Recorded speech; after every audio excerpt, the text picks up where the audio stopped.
Olá! Na sequência de formas tradicionais de sucessão de patrimônio, nessas épocas de pandemia, cresceu muito o número de pessoas fazendo doação, testamento, como forma de sucessão. Isso não deve ser feito. Sabe por quê?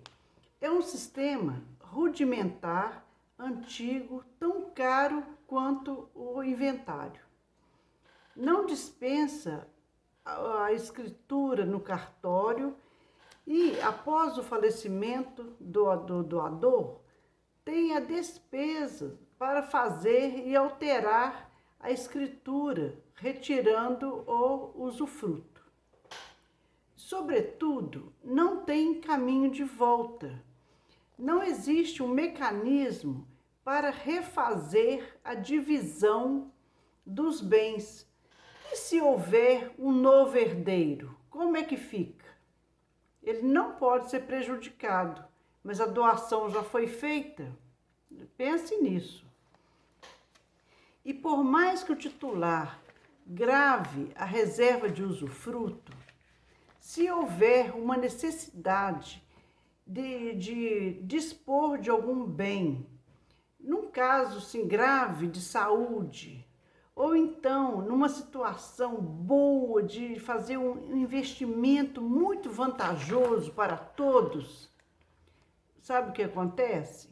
Vai depender da assinatura dos cônjuges e de todos os seus filhos, lógico. Mas já pensou se um dos cônjuges que estiver em regime de separação, ele não aceitar assinar ou exigir um outro benefício para concordar com aquela venda? Isso acontece e muito.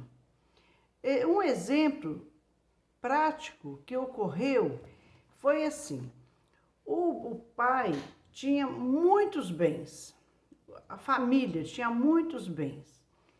Aí, o que ele fez? Ele dividiu 25% para cada filho. Ele tinha 4 filhos, dividiu em partes iguais. Teve uma situação, uma oportunidade de fazer uma venda onde ele receberia 4 apartamentos numa construção de um condomínio.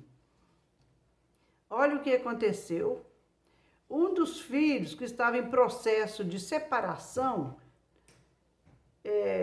assinou, né? Animado, todos concordaram porque era um bom investimento e tal, mas a ex-esposa que estava em regime de separação de bens, não concordou em assinar.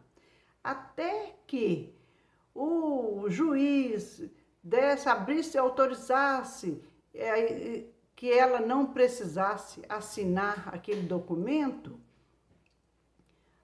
passou um ano e perdeu aquela oportunidade. O investidor não quis mais aquele imóvel, viu?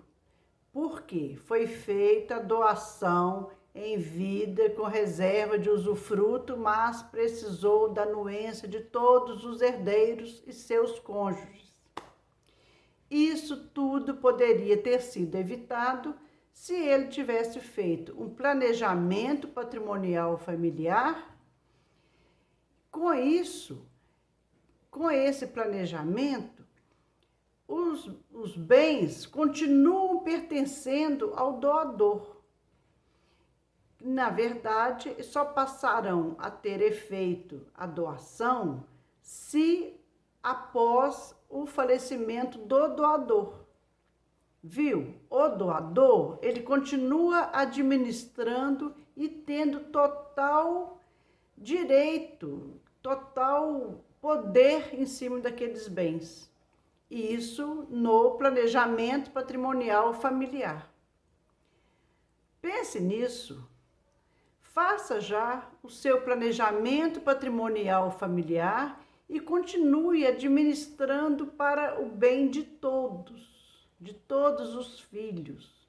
E você apesar de fazer a doação, continua tendo o domínio daqueles bens. Sou Ana Maria Lima, contadora, especialista em planejamento patrimonial familiar. Faço parte do time Holding Brasil. Até já!